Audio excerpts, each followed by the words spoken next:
unmute us, and so we are live and ready to roll. He's already paid. You're good. Oh, good. We'll take them home. Oh, can you grab the agenda? I can go. You need an agenda? Missing? Zach and Jess. Okay, good evening, folks. I will now call to order the Riverside City Council meeting for Thursday, March 2nd, 2023 at 6 p.m. Madam Clerk, would you please call the roll? Mr. Denning, Here. Mrs. Franklin, Here. Ms. Fry, Here? Mr. Joseph, Ms. Lomach, Yes. Mr. Maxfield, Mayor Williams. Present. And do we have a motion to excuse our absent members? So moved. Second. We have a motion from the Deputy Mayor and a second from Mr. Denning to excuse Mr. Maxfield and Mr. Joseph. All those in favor signify by saying aye. Aye. Any opposed, say nay. Motion carries. Thank you. Mr. Manager, any additions or corrections to the agenda as presented? No, Mr. Mayor. Thank you. I'll entertain a motion to approve the agenda as presented. Move to approve. Second. We have a motion from Mr. Denning and a second from Ms. Franklin. All those in favor of approving the agenda signify by saying aye. Aye. Any opposed, say nay. Motion carries. If you would all please join us and rise to pledge allegiance. I pledge allegiance to the flag of the United States of America and to the republic for which it stands, one nation, under God, indivisible, with liberty and justice for all. Thank you. We have a presentation this evening, and I believe it's from our friends at RTA. So, Mr. Manager, I'll turn it over to you to introduce our friends. Thank you, Mr. Mayor. The RTA requested just some brief time to introduce themselves and some of the exciting work that they are projecting out into the future. And so I will turn it over to RTA. Actually, you have a presentation, right? Yeah, it was in that folder. Oh, sorry. Let me pull it up here real fast. Yeah, It's under council. Yep. Yeah, I can add he's hoc, winging but, it. you know. no, No, that's yes, fair. For under council presentation. right there where it says There it RTA. is. That's the one. So make it. Thank you, Madam Clerk. Share it. Wasn't standing for anything else. Yes. Oh. There it is. I'm happy to click you through. All right, too, so. I'll let you know. Perfect. Thank you. All right. Well, good evening, council. Thank you for having me. My name is Brandon Polchicchio. I'm our Chief of Customer and Business Development for the RTA. And I just wanted to provide a brief update on RTA and some of our plans here for the future in Riverside and share where we're at in those. For those who don't know, we are the public transportation provider for Montgomery County and parts of Western Greene County. We have just over 500 employees at the moment. However, we are hiring. We are currently short close to 100 positions within the organization. We are well over 50 drivers short of where we need to be today, as well as close to 20 mechanic positions. So one of our top goal is to get these positions filled so that we can move forward with some of our plans to expand service and grow service, particularly here in Riverside, which I'll share here in a moment. Over 65% of our customers are traveling to jobs. Economical development is crucial to what we do within the region, and getting people to jobs is how we do that, followed by healthcare appointments and educational opportunities. Next slide.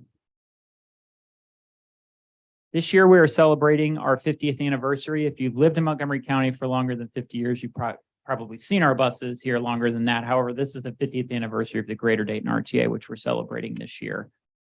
Next slide. One thing we've introduced to our customers almost 3 years ago now is our new tap pay payment system. This has really changed things for our customers and the way they pay when they get on board our vehicles.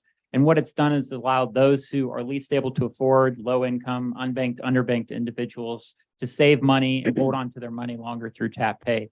The way this works is it will only charge a customer the max daily rate and the max monthly rate. So they're never charging more than that to the customer. Previous systems, unfortunately, those who were low income, unbanked, underbanked, often they were paying every time they got on board the vehicle. By the end of the month, they ended up actually paying more than someone who could afford the upfront cost of a monthly pass. This system ensures that they pay no more than that on a daily basis, with that max as well as a monthly basis. We're running 18 bus routes currently throughout Montgomery County and parts of Western Greene County. We have over 2,500 bus stops. Our Connect programs, which I'll share about, which one of those programs are here in Riverside, as well as offering our service 7 days a week. First Connect program we have is our on-demand service, which is in our zone here, right within Riverside. That is a program that we started in 2017 and has expanded to 4 zones throughout the county since then. The way this program works is we partner with Uber and Lyft, who help us to provide transportation for this program. Customers within this zone can access the service through either the Uber or the Lyft app, or they don't have a smartphone or perhaps don't want to use the Uber or Lyft app, they can give us a call and we can actually directly book to the Uber and Lyft platforms. However, we understand some customers may need extra assistance. If you've ever, ridden in an Uber or a Lyft, they're not going to come get you at your door or do any of those sorts of things. But also too, some of their vehicles are not Lyft equipped. So we come out and provide that transportation where you may have those under the age of 18, which Lyft and Uber do not transport, as well as those that need extra assistance. We also have our paratransit program, which runs here within Riverside. Some of you may remember the program used to be called Project Mobility. This is a service that's available to individuals who may have a cognitive or physical disability that are not able to use the bus routes, but instead this service is available for them at a discount price, which is a door-to-door service for which they can apply for eligibility for. And then finally, we have our 5310 program, which we've now had in place for about 2 years. This program allows those who are 65 and older, or someone who may have a disability who lives within Montgomery County, provides them a very discounted rate for transportation to and from doctor's appointments, pharmacy, or a grocery store. So any of those 3 trip purposes, if you're 65 and older or have a disability and live within Montgomery County, you can utilize this service to travel to whatever those destinations are that you need to within those 3 categories. More information can be found on our website on each of these, as well as just by calling us, we can provide more information. So our current services, as I mentioned earlier in Riverside, we have our bus routes that currently run through here, as well as our on-demand and paratransit service programs that are also in place for that. There are several routes that travel through the different parts of Riverside, and one of our goals is to look at expanding and better connecting those services that run through that area. Next slide.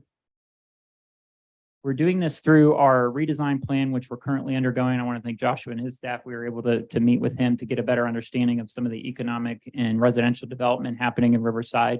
And we're really excited to know when I get to this slide that a lot of what we are planning for is lining up with what we're seeing with future growth here in Riverside. And I think this will be really exciting.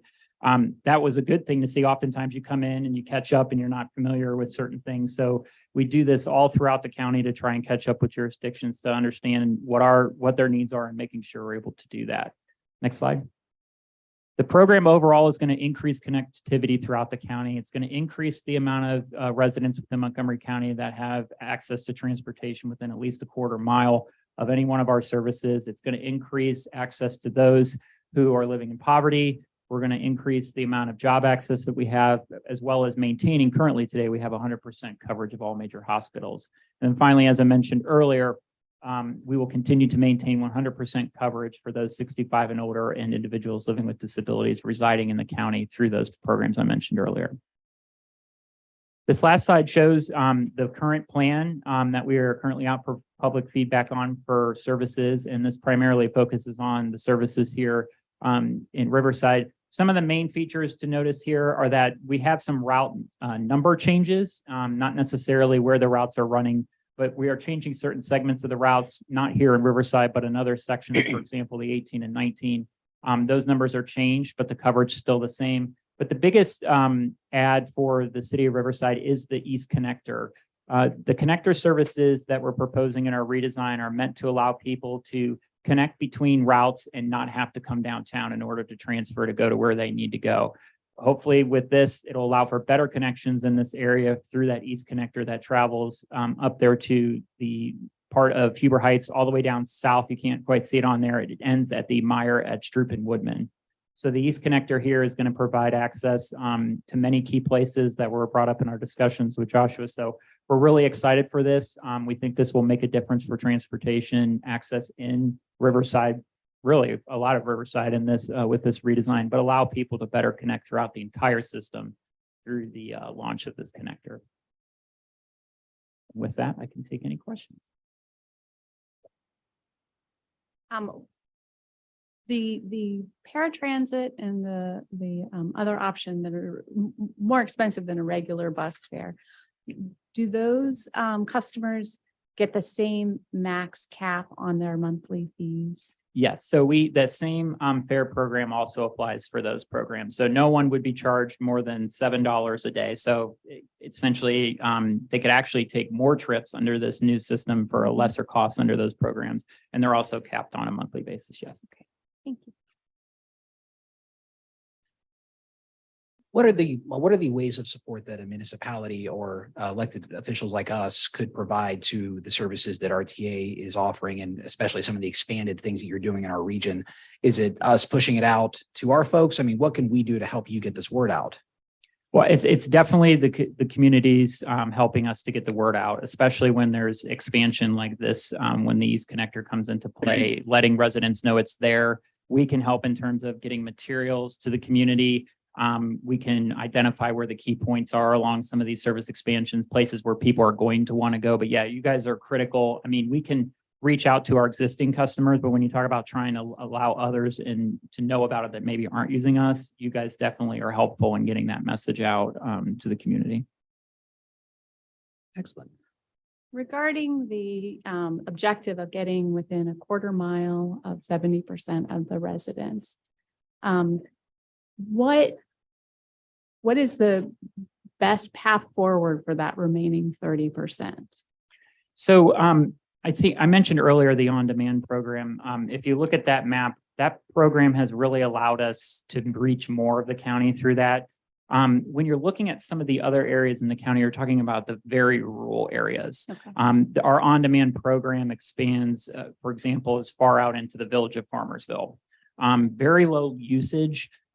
We do know that there is transportation needs out there. And typically what you find are those are medical related needs for them to get to an area, maybe within a city where there's a hospital and things like that. So really it's reaching out with those jurisdictions and seeing what we can do to help them. But if you look at our coverage and put population over it, we cover a large amount of it. What you're really looking at is a lot of the primarily on the west side, very west side of the county is an area where we really don't have a ton of coverage. But then again, that's one of the more rural parts of the county itself. So we work with the county, we work with other transportation providers to fill in those needs. But eventually our goal would be to have 100% coverage in those areas. But sometimes it's best for our resources to be more located with where the density is. Well, specifically for Riverside community, I know that I fall in that 30%.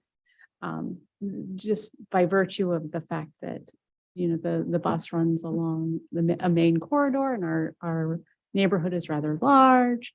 And so I'm thinking about, you know, as we make plans for the future, you know, how can we, you know, help each other, help our residents? Is there anything that we can do in working in concert with RTA?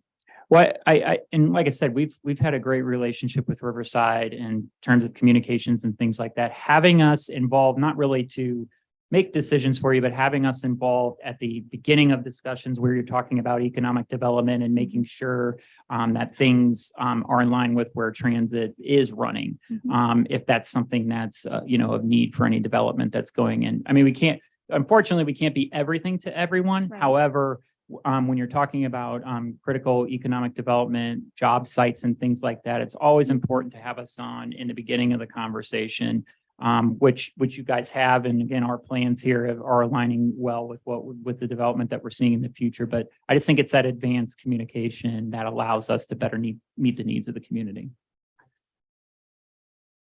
So I have a question just regarding how you choose routes.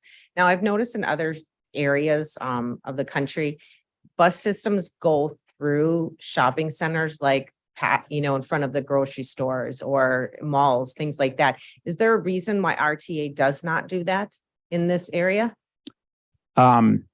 Yes, that has to do with those entities and not wanting. Okay, That- I was, because I was curious about that. Because I've seen it in other places and I'm like, that makes so much more sense, especially people older who can't walk down to the bus stop. So I was like, there's got to be a reason in this area you can't do it. Okay. Mayor, I'll add, that's another thing where the community could help, maybe echoing that voice. I will say, for example, Meyer has been one of those good partners. Mhm. They Yeah, allow Shopping us to center. come right up front. Easttown Shopping Center, you guys have a hub, and that's Right. not Riverside. Yeah, But so it really, It you know, depends on Dayton the Mall, property whole owner, nother right? story. Yeah, that's So what I it wanted to really know. just depends, but you know, for example, we were able to go up on Miller Lane, that Walmart there, but another Walmart, because they're all kind of owned by different places. It correct. just really depends on the owner of the property, whether they Okay. want that or not. But Thank we're all you. for that going right to the door, especially at places like that.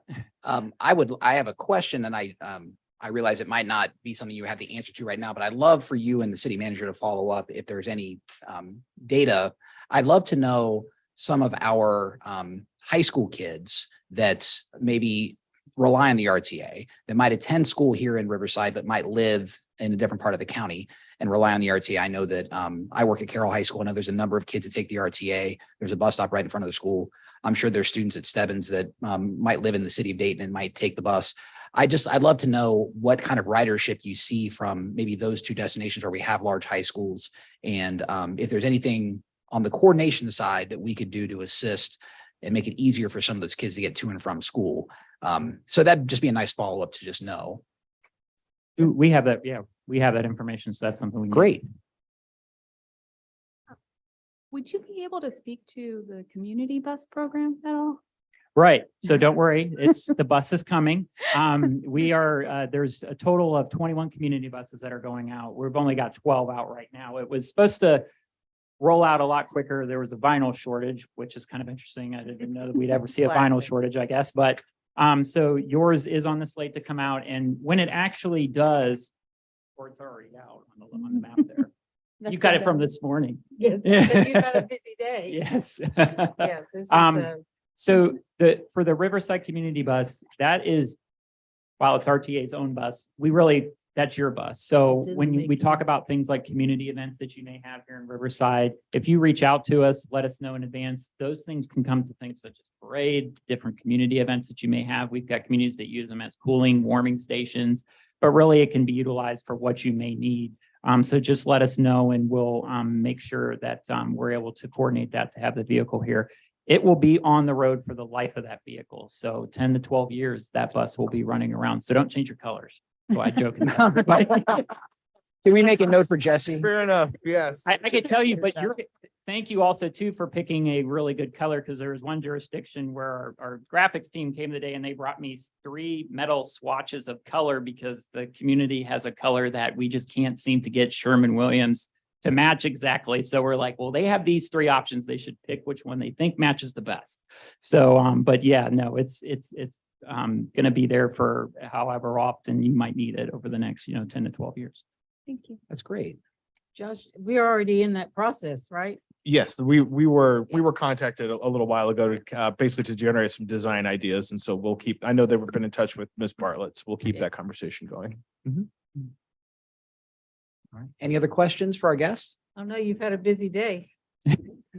Thank you. Yes, we certainly thank you for the update. We're appreciative of the partnership. I grew up riding RTA buses. We had 2 bus stops on my block. The north side of Hearthstone and the south side of Hearthstone had a bus stop on each one. And the RTA ran 24 hours back in the 80s. Oh, wow. So every 15 minutes, you hear those air brakes Yeah. if the windows were open in the summertime. So I have a lot of fond memories. I was also a bus rider. Bus rider? Yes. In the future, and I know the plans are already out there, but we have a lot of Riverside folks who use the Soin Hospital. And I know the bus goes out there. It stops though over by the Walmart. So in the future, if the hospital could be on a stop, would be nice, because we do have a lot of residents who use that hospital now. Just for future. And that's something that we could advocate Yeah. to Kettering Medical Network on behalf of our citizens for RTA. Please. Yeah, that would be vocalize good to that. probably take that angle through the healthcare provider. But I do know that we do have plans right now we do very limited trips over Right. there. We actually are working with Wright State now, which is kind of exciting to look at putting a charging station at Wright State, Right. which will allow us to, right now we only go over their limited trips because our trolley buses are normally all out on the road everywhere. Right now, we're going through huge infrastructure rebuilds. That's why you're not seeing a lot of them out there right now. But that will allow us to go on every trip over to that Pentagon area over there with our trolley buses because of that charging station that we'd have at Wright State. So we'll definitely take that into account. But yeah, that would be a helpful Well, conversation to the have. stop is down further by the Walmart. Yeah. Across the street. On the other side of the street. Now, the bus doesn't turn around and come back the other way. It goes on over to Wright State. Yeah, there's, Colonel Glenn, so- yeah, and there's nothing that says we can't come up into that area. Right. I mean, I'm sure if you've been here long enough, you know the history of what it took to simply just get what we have over there today. So that's why Right, we yeah, need to have some that's what I'm saying. conversations, Different company. but we certainly, healthcare access, that is a critical thing, and we do know that that's there. Excellent. Well, if there's no more questions, we certainly thank you for your time and thank you for all this information, and we look forward to the follow-up. Awesome. Thank you. Thank you. Okay, we've all had a chance to read the meeting minutes from our February 9th work session and our February 16th council meeting.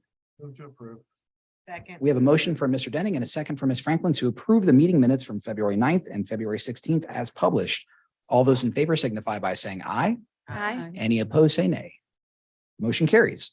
If there's any citizens joining us tonight that wish to speak at a portion of our meeting a little bit later down the road, you have the opportunity to do so.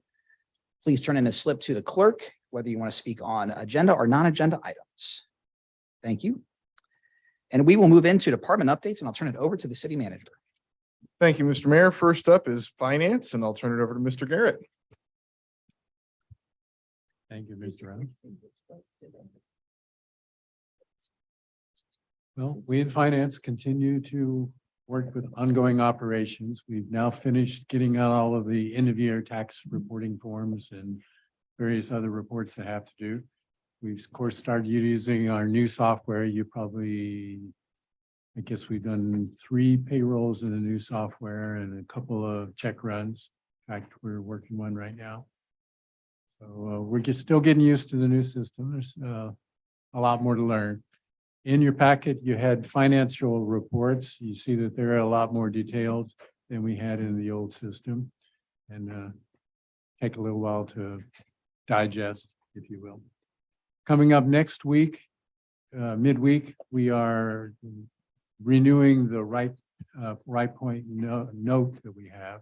So that does come due next Wednesday, I believe. So that'll keep us going.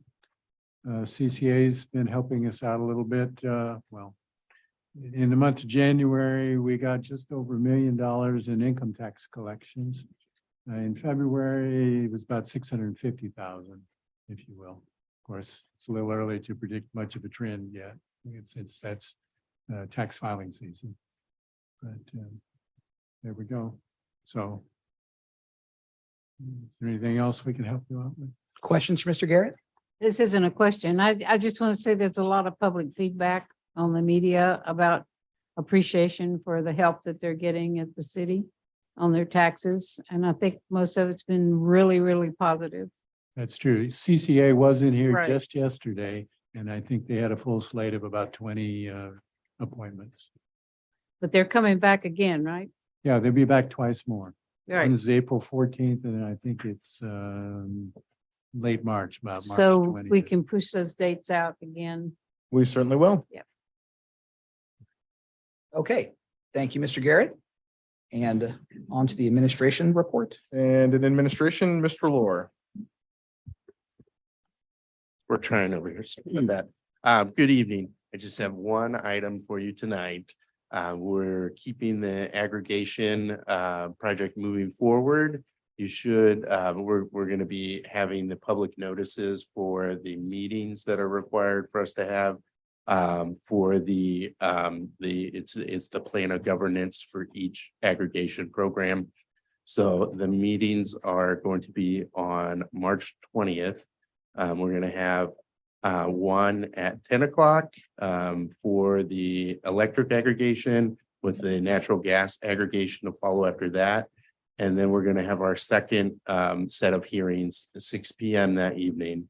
And we'll do electric and then natural gas again. So we scheduled it that way so people would have the option, if they can come during the day, come at 10 o'clock. If not, they can come in the evening. Trying to pick up as many people as we can to get the information out. After we have those hearings complete, we can get the legislation on the calendar for the first meeting in April. And that would put us in a good position to, and I believe that legislation there is a resolution that would make us a member of SOPAC and then Yes. ordinances that would adopt the plans of governance. So the ordinances would require the usual 2 reads, but after that, we would be in a good position to work with SOPAC to chase the next round of, help me, sorry, not bargaining, but the next round of price, Mhm. the next round of market for all that. Excuse me, sorry, my brain's in left Because we field would at the moment. already be in the. Yeah, we would be in the Right. program at that point. So Cool. basically, after the second regular meeting in April, we are part of their group. And the next time they go out for bid, that's the word I'm looking for. And go get all the aggregation proposals and stuff. We'll be part of that effort. So. Any other questions for Mr. Lohr? All right, thank you for the update. Thank you. And back to the manager. And I'll take community development and the manager's report just very quickly, both here. First, as far as community development goes, Kroger's on track for their March 10th opening. Things are going really well. I spoke with the construction manager just this afternoon. They're all very pleased. You may have seen the new mast arms have gone up for the traffic signal that's going to be installed out there. The timing on that is a little bit up in the air. I'm working with Ms. Bartlett and AES. There's a power connection that needs to be run to the pole on the west side before they can get the new signals up and flashing. We're going to do our best to try to get that through AES and have it up by the time the store opens. But we're not the only player in that process, and so we will move as quickly as we can. But all things full steam ahead there. The second thing that I wanted to tee up is that I did get a question from some folks on council about council compensation, and that has, I think, come out of the conversations we've been having about the staff class and comp study that's been going on as well. So I did just want to report out to you about some of the research that we've been able to pull together for that. So between some on council who have done some research and on staff, Chris and Elena have done some research. We also received a similar salary study. Sydney actually does a study themselves every 2 years to go poll other communities. And in narrowing that list down in terms of the research that's been done, we have about 33 peers that we've compared elected official compensation to. Currently, the amounts for council members in Riverside are $4,000 a year. For the mayor, it's $6,000. I believe that is the same amount that has been since the city was founded in 1995. When we compare those amounts to the 33 peer communities, we're in the bottom 5. So on both council pay and mayor pay. I just, out of curiosity, ran those pay amounts through the Bureau of Labor Statistics just to see if you take those amounts in $1995 and then flash forward to 2023, what does inflation actually do to that? And the short answer is that it just about doubles. So instead of $4,000 adjusted for inflation, that's around $8,000, and $6,000 adjusted for inflation is around 6. Or excuse me, 12. It's at 6. It goes to 12. Thank you. If council were to, I know that the amounts, are maybe an area of conversation that council could have. I think the main takeaway is that 8,000 and 12,000, those amounts are closer to the median and average in those 33 peer communities. So it would kind of true us up to what folks are paying these days in terms of elected official salaries. I know that there are some on council, I think, who had questions about whether we could index those amounts, maybe to the minimums, for example, that PERS requires for eligibility in the retirement system. That's a legal question that I'll probably be in Mr. Freeman's ear about here in the coming days. But to the main takeaway, or in summary at this point, I think, is that there is room to adjust council salaries. I think just given the time that has gone by, the impact of inflation, and where we are among our comparable community set, where I think that's worth some further discussion and examination. If council wants to move forward with it, it would, because of the way the charter is written, we would need to have legislation adopted and approved by the end of April in order to make the next cutoff as far as the election cycle goes. Otherwise, because any change to salary becomes effective following the next election. So to be clear, even if you were to vote on it today, it wouldn't affect you today. It would roll in after the next election has gone by. The next election that that person successfully. Correct, ran. So yes, thank you. If we Yes, so the vote, First cycle is only 3 members of council. so Second- if we vote a raise for council members and mayor, whoever wins the election for council member and then mayor in November receives a different rate, That's correct. not necessarily the people that are voting, that would be voting tonight. Correct. There's no guarantee that April or myself or Jesse will be here January 1. Right. You were voting for whoever should succeed you us. Right. through the next election to get that adjusted salary. So to the extent that I think there are still some things we could dig into, my thought was, I am more than happy to schedule this as a discussion item on the March 16th agenda. I know that's a regular meeting. We've done that in the past for things that are a little bit time sensitive. And given the conflict that council has on the 9th, that would be, I could just add it to the agenda. We could talk through it then. I'm also happy to hold it to the April work session. It is one of those things, though, where the longer we wait, I don't know that if we save it to April, I don't know that we would make that cutoff as far as having an ordinance in place prior to the next. election. Especially if there's more information that the council wants to get from the Right. discussion points we have. Yeah, I will just chime in that it's something that I think on its face, you'd think, well, these guys are voting themselves a raise. That's what I would have thought before I became a member of council, probably just as a observer from the cheap seats. But I wasn't aware until I sat on council that the rate hadn't been changed since 1995. And I also know that since I've been on council, that one of the things that we've struggled with is not only getting people to run for open seats. I believe April ran unopposed when you became a council member. I know Zach ran unopposed when he became a council member. Many of the people that are sitting up here ran and got the signatures and did everything they're supposed to do. But on re-elections, there wasn't other folks in the community that wanted to put their name out there to serve. And then when you drill down a layer, I know how much trouble we have as a group getting some of our boards filled, some of our very important boards, planning, Board of Zoning Appeals, Health and Safety, Parks and Rec. So in my mind, I don't believe that this is a silver bullet to fix everything I just described, but I do think it's a step in that direction. And this is essentially, if it were to go through, it would be for whoever holds the seat, the next election that's held for that seat. So if you are someone who was elected 2 years ago, it would not be in effect until the next election for that seat is held, and then the winner of that election would realize the different rate. But that's just where my mind is as we've talked about this individually. I know April and I have talked about this before. Just things that pop up in my mind and some of the realities of what we face. And is there a way to get more people engaged? I don't think this is the silver bullet, but I think it's maybe something. So I don't know if there's any other thoughts, but I just wanted to kind of get mine out.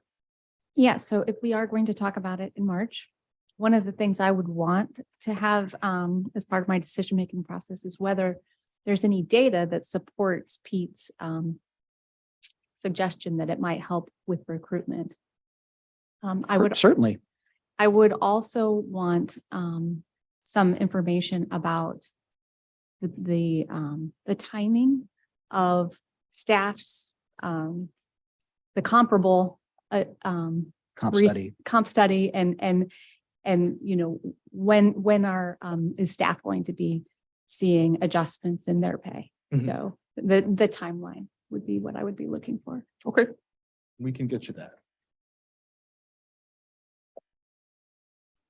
So I'll just ask the 5 of us here tonight, are we okay with Josh bringing some more information on the 16th to discuss more? Sure. Is that, and hopefully I believe we'll have all 7 of us here on the 16th. Perfect. I'll go ahead and then tee it up as a discussion item during the regular meeting, and then we can take a next step from there.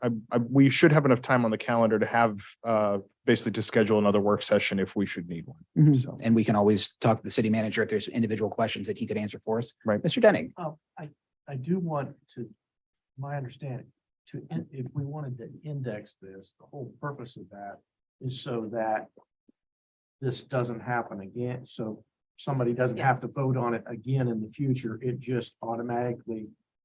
And When PERS goes up. right. But I And would, PERS has a schedule for the next 10 years. I guess, I don't care what we index it at. I mean, I don't care. I just want to make sure that we're able to. But I'm not sure with the way the charter reads. Right. We can do that, or whether people have to vote on it. I think the other thing to do would be to make sure that it just goes on council's agenda every 5 years or something, so that they can reevaluate it at that time. Or what you look at is every year you see if the PERS cap has changed. If it has, and the council pay does not reach that cap, then that's something for whatever council comes Right, on the first of right. the year can reconsider. Because to your point, I mean, if I read the charter correctly, every time there is a raise, there has to be a vote. So I don't know that that is possible, based on the charter. And then you don't get it until you get reelected. Yeah, till to you get your real, seat. till Yeah. the next seat is filled. Yeah. Yeah, So- it's actually, it is impossible for us to vote ourselves a raise. We're only voting a raise for whoever happens to win Right. the No, seats. And I can appreciate that. I mean, I personally don't do this for the money. I do it for the community and Nobody to do the does. job and to volunteer to make things happen in our city. But that's, there is a certain amount of time spent, and people spend a lot of time doing this. So compensating even a little bit is helpful to people. So I'm not at first I was totally against it, but I understand when I did the numbers like you did, I checked what $4,000 in 1995 compared to now, and it's basically doubled. So Yeah. at this point, we just double everybody's and move forward if we're not allowed to index, and then somebody also have to worry about it in 10 years from now or 20 years from now. So we'll discuss more on the 16th. I'll have it on the And, 16th. Again, everybody, you can always get a hold of the city manager in the meantime. And that's all I have. Okay. Well, thank you, Mr. Manager. And we will move on to public comment on agenda items. We did not have anyone who wished to speak on agenda items tonight. So we will move into new business, and the first portion of new business is an ordinance that was discussed at the work session 2 weeks ago, 3 weeks ago, 2 weeks ago. I apologize. It was 2 weeks ago. Last work session, yeah. Yes, 3 weeks ago. Some weeks ago. Long time ago. It was a different month, Prior to today. olden times, and it's under new business somehow. Well, so this time I'll entertain a motion to approve the first reading. Second. All right, the city charter allows for the first reading of an ordinance to be read by title only unless a council member requests otherwise. Madam Clerk, would you please read this ordinance by title only? Ordinance number 230820, an ordinance amending section 351.03, prohibiting standing or parking places of the Unified Development Ordinance of the city of Riverside, Ohio. Okay, I was not here for the discussion with the work session discussion, but I was able to read the minutes and watch the video. Are there any discussion among members of council? And I'll also stress to anybody following along that this is the first reading. This does not pass the ordinance, but I would love to know if there's any questions at this time of anyone up here, any council members.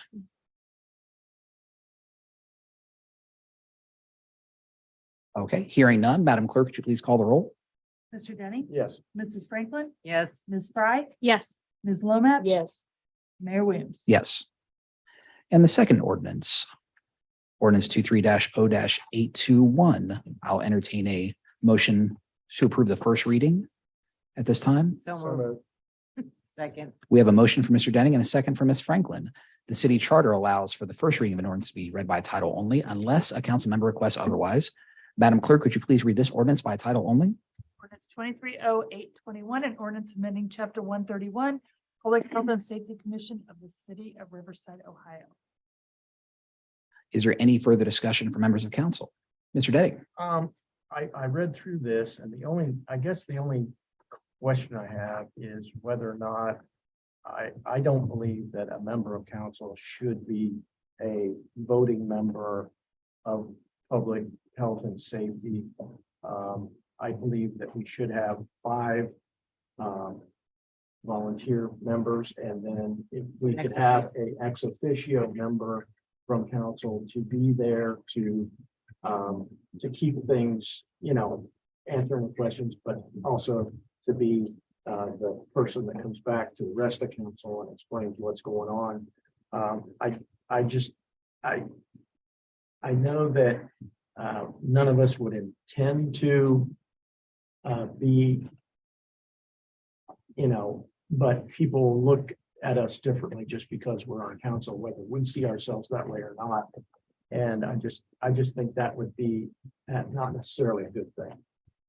Well, what I will say, I mean, because to me, either way doesn't bother me. And the reason for that is like planning and BZA, their vote changes policy. Where in health and safety, that vote doesn't change policy. It's just a suggestion to move it forward, whether it's to council or through the city to get something done. So to me, it doesn't matter to me either way. And I see that, but I'd just like to get more citizen involvement. Correct. And having 5 citizens involved versus 4 citizens and a council member, even though we are citizens of the community. I think that would be more correct. But that's just my view. In the past, was 5 a viable number to get on the commission? Well, yeah, what I would say, the answer is it depends. I mean, the proposed number of 5 is actually down from what it was before, which was 7. I would say 7 was very difficult to maintain. And at any given time, we may have had 5, but it has been one of the commissions that has had a fair amount of flux. Well, I mean, when you put 4 and then 1 council member to complete a committee, that is 5. I mean, because that's really how committees work. I mean, if you look at your state government, your federal government, committees are made up of governing body, elected officials. But the reason for that is what they decide in a committee is not the law of the land. So if it's 4 and we want to make it 5 and one of those people happen to be a council member, that may be, to Brenda's point, more viable. Does the language now require it be a council member? Or does it say that does it say shall or may? No, yeah, there's no, the Okay. current code takes no position on that. Oh, it doesn't say shall. Well, sorry, excuse me. As far as whether or not there should be a council member on the, Right. Does it say, does it compel us to have a council member No, of one of the 5? it does not. Okay. So you Sorry. can say, It allows. a it council- allows, so Okay, may is Then probably the I word. if you I want. misread it. One of those seats may be held by Yeah. It's a council member. Okay. No, I'm not sure. Well, oh, sorry, but I want to make sure I'm hearing you right. Is what you're saying is that the current code allows a council member to sit Oh, on I it don't know currently? about the current, I'm saying Okay. the new piece of legislation. Right. Is that what we're asking about, the wording Yeah, of the it past? says may. No. It says may. The council wording may of appoint- what we're may voting on. appoint Yes. May. one of its members. Yes. Yeah, the wording as proposed gives council the option to appoint. Okay. It's not a But we're requirement. not compelled to. Yeah, Correct. and I'm perfectly Then fine with that. I'm good with that. Okay. Okay. All right. So, if we get 5 community members that are willing to do it, then we don't have to, but if we can only get 4, then we can The appoint one council of member us to be appointed. to fill that seat. Correct. Yep. Okay. All right. Any other discussions from members of council? Hearing none, Madam Clerk, please call the roll. Mr. Denny, Yes. Mrs. Franklin, Yes, Ms. Fry, Yes. Ms. Lomax. Yes. Mayor Williams. Yes. And we will move in now to our resolutions, of which we have 5. The first one, resolution 23-R-2828. Mr. Manager, could you please give us a quick synopsis of this one? Yep, this is the customary donation in support of the Fisher Nightingale House in the amount of $250. Moved. second, We have a motion for Mr. Denning and a second for Ms. Franklin. All those in favor of resolution 23-R-2828 signify by saying aye. aye, Any opposed, say nay. Motion carries. The next resolution, 23-R-2829. Next resolution is housekeeping, as many of you know, and I think we talked about it at the last work session too. Because we're now in the Ohio Benefits Cooperative, we need to be sending 2 staff members to represent us to that. The resolution appoints Mr. Lohr and Ms. Myers as our representatives to the OBC. Second. We have a motion from the deputy mayor and a second from Mr. Denning. All those in favor of resolution 23-R-2829 signify by saying aye. aye, Aye. Aye. Any opposed, say nay. Motion carries. And the next resolution, 23-R-2830. Manager. Next is also housekeeping. This authorizes us to enter into an agreement with McGowan Braybender. They helped us get into the OBC and will continue to function as our benefits coordinator for, I believe it's 2 years. Not to push you on the spot. Yep, 2 years. Second. We have a motion from Mr. Denning and a second from Ms. Franklin. All those in favor of resolution 23-R-2830 signify by saying aye. Aye. Any opposed, say nay. Motion carries. And resolution 2831, Mr. Manager. This one's exciting. Ms. Minnick, a lot of credit to her. I worked with Jobs Ohio to get us a $25,000 economic development grant. We can apply that grant towards the consultant services we've been using to help position this building and other key parcels that the city owns for redevelopment. As part of that agreement, though, Jobs Ohio required us to expand the scope of the agreement. Basically, what that means is we have to pay more for the services provided. That puts us at the $50,000 threshold, which requires council approval. So by approving the resolution, you're authorizing us to accept the grant award and to continue the work with a consultant on that important work. So moved. We have a motion from the deputy mayor and a second from Mr. Denning. Any further discussion? Now, I'd just like to think it's a good opportunity to thank Ms. Minnick for many, many outreach things she's done that we see happening on Linden Avenue and all over the city, that she's worked really hard to Mhm. correct situations and fix things and create things. Yep. Keep momentum going. Absolutely. Absolutely. All those in favor of resolution 23-R-2831 signify by saying aye. Aye. Any opposed, say nay. And the final resolution, resolution 23-R-2832. The final resolution adopts the strategic plan that the final deliverable that came out of our strategic planning process last year that WBI facilitated. That report was given to us, I think, at the tail end of last year. And I wanted to bring it for you now. We were working kind of through the budget and some finance things prior to me getting this in front of you, but it basically accepts that report as the output of our strategic planning process. Second. We have a motion from Mr. Denning and a second from Ms. Franklin. Any further discussion from members of council? I just want to thank WBI for all of the neighborly good vibes that we got from them and the way that they were able to help us along. But that was wonderful of them. Ms. Will Franklin. we get a digital? Can you email that to us? Sure. Okay. Because it was like a 74-page report or something like that. You correct? Are we No, talking about the same It was a report? whole lot of pages. It was a lot. No, it's in the packet too, I believe. Yeah, it's in the packet. It's in the packet. Resend. But I'll resend Well, it. you resent it. I resent the packet. Okay. But I'll get it to you separately. No, my You're good. error, because she resent it. All right. Any further discussion? All those in favor of resolution 23-R-2832 signify by saying aye. Aye. Motion carries. All right, we will move on to public comment on non-agenda items. We do have one speaker tonight. I would ask Eva, and I apologize if I pronounce your last name incorrectly. You'll correct me. I'm hoping Gangloff. All right. Thank you for joining us tonight. We are happy to have your community comments. If you could, at the beginning, please state your name and address for the record, and please keep your comments 3 minutes. Okay, I'm new with this mic here. My name is Eva Gangloff, and I live at 4301 Beach Haven Court in Riverside, Ohio. And I have been a resident of Riverside in that address for the last 22 years. And so this is my first time at your meeting, but I want to thank you all for the work you do on behalf of the residents. That said, I am feeling a bit demoralized because of the decision made, I think, last month to approve zoning changes to the property of the Wolf Farm over there, the Allen Farm, I think is known as, on Union Schoolhouse Road. I understand that this notification was made to a select few people around that property, maybe in November time period of last year, 2022. I only learned about it through the Dayton Daily News. I am concerned that not enough was done to notify the people who are going to be most impacted in that neighborhood, including my two teens who have yet to learn to drive and will be learning over the next several years, as well as my older children who come back to visit. I am concerned about congestion And I'd like to know if the city can provide me with any statistics for car accidents that happen routinely at the intersection there of Union Schoolhouse Road and Valley Street. It's a very poor intersection. It's notorious. There have been many accidents, and I am very concerned that the council chose to change the zoning. Single housing would have been okay with me, but I feel like you took a step too far in changing it to the PUD zoning.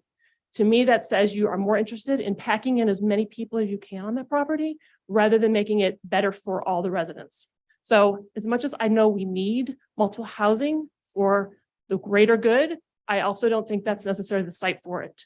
And as a mom, I'm coming before you to tell you that I'm voicing my displeasure with this decision, and I am going to be looking into ways that I can possibly appeal the decision. I understand we all have to work for everyone's good, but I just think there might have been an overreach there in changing that zoning away from what it was or what it should have been to single housing would have been okay. So I would like to ask a question if I may. I would like to know what the council did to notify people of this, where you might have made this the community aware of that this was on the agenda. And if that lack of notification or notification was your normal process, because I feel as a citizen, I want to know when these things come up in the future. I want to know, how do I know that this kind of change is going to be made to my neighborhood? And it happened at Christmas. It happened in the dark of winter when neighbors don't see each other. I feel like I was cut out of this as a citizen. I don't think that was right. So I'm just, and thank you for listening to me, but I would like to know about car accidents at that intersection and what the council does to notify residents of changes like this. Thank you for your time. Okay. Thank you. I know that I'm sure we don't have statistics ready on the traffic side, and we won't ask for that tonight. I'm sure that's something that we could look into. Yep. But I do think that we can speak on the public notice requirements for both a planning commission case. I'm very familiar with those, and I'm sure that we could, I'm hoping the city manager could talk about those for a minute, and what we did as this case matriculated for the benefit of anybody who might wonder. Yes, we followed our process, which is to notify all properties within a 300-foot radius of the subject property parcel in question. And then everything was listed publicly on agendas for planning commission and city council. So the customary process and what's required by our codes and ordinances was followed. In addition to Ohio Revised Code. Correct, yes. But I'm happy to provide more information about, which properties that was, or any other way we can be helpful. I'm certainly happy to get with Ms. Holt and provide additional context as needed. So if anyone ever wonders those things, or wonders about some of these questions that maybe get asked at the meetings that we don't have answers to right away, you can always email the city manager. You can email a council member. We will forward it to the city manager in nearly all cases. And but I do want to reiterate that as the city manager laid out, there is a very prescribed process both for public meetings that this body holds and zoning, things like zoning or appeals that happen on a specific property, that the Ohio Revised Code has standards that come down to us that we follow for those to make sure that those standards are met in the interest of transparency and the law. and the law, more importantly, the law. And property owners came to this council meeting in December requesting information. And I feel like we went above and beyond to make sure that they knew everything that could possibly happen and when it may happen leading up to those. Anyway, thank you. And those comments and questions are now part of the record, which is why we appreciate the public comment component. So we can look into those, and we encourage the public to let us know when they have questions, and we can only answer these questions when we know about them. So thank you. We will move in to council member comments. I will take the unorthodox approach of going first because I do want to recognize a very special guest we have here tonight, Mr. James Ader, who's in the front row there.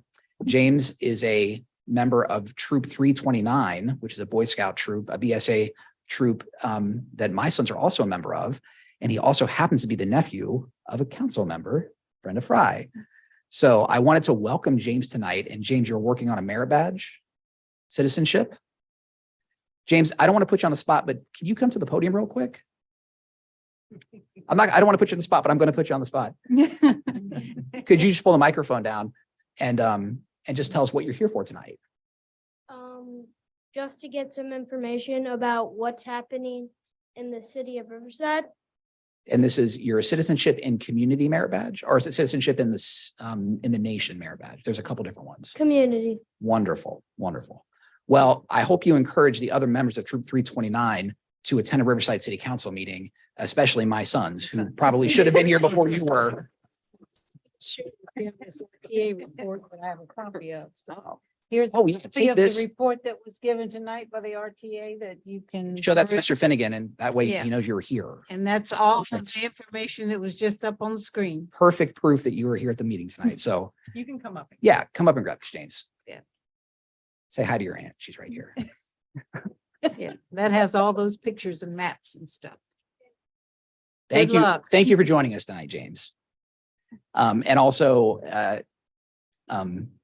St. Helens Fish Fry next Friday and Saturday. So if you're around, come join us.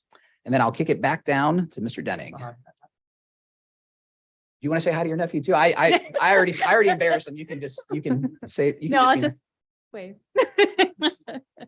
Thank you for coming, James. It was wonderful to talk to you about what it's like to participate in your community and being on council. And I look forward to other scouts taking the same opportunity.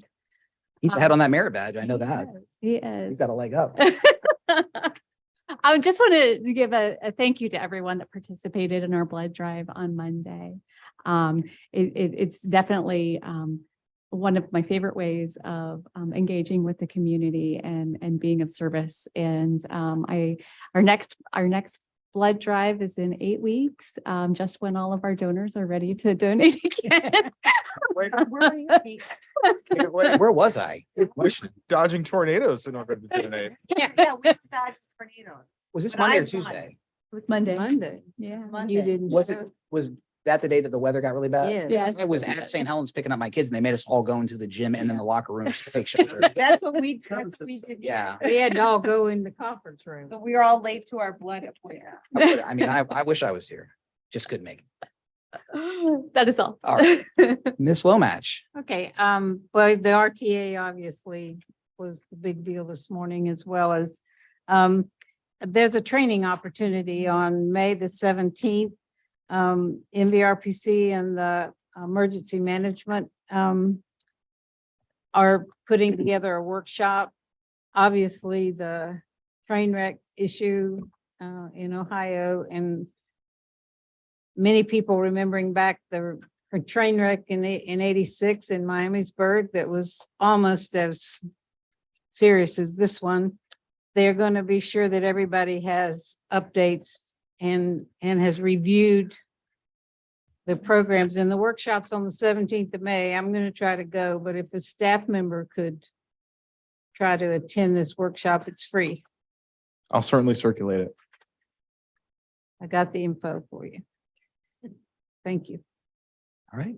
Oh, and Eintracht has their fish fry tomorrow night. Okay. Eintracht Fish Fry tomorrow night. Yeah.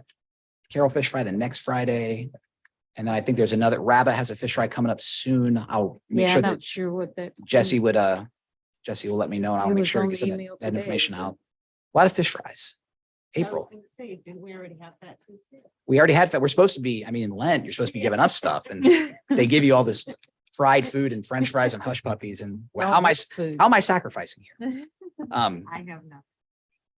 Okay. Mr. Denning. Yeah, I want to, what happened with you at St. Helens was brought up. I was sitting in the parking lot at Stebbins High School at 3:00 to pick up my grandson. And they actually brought staff out and pulled all the parents inside the high school. So I want to say Did all the schools. a big thank Mhm. at all the Yeah. schools. Yeah. But I know that it happened right at 3:00, so that's when Stebbins was letting out. So there were that parking lot was full. And they came out and ushered us all into the building to protect our community citizens.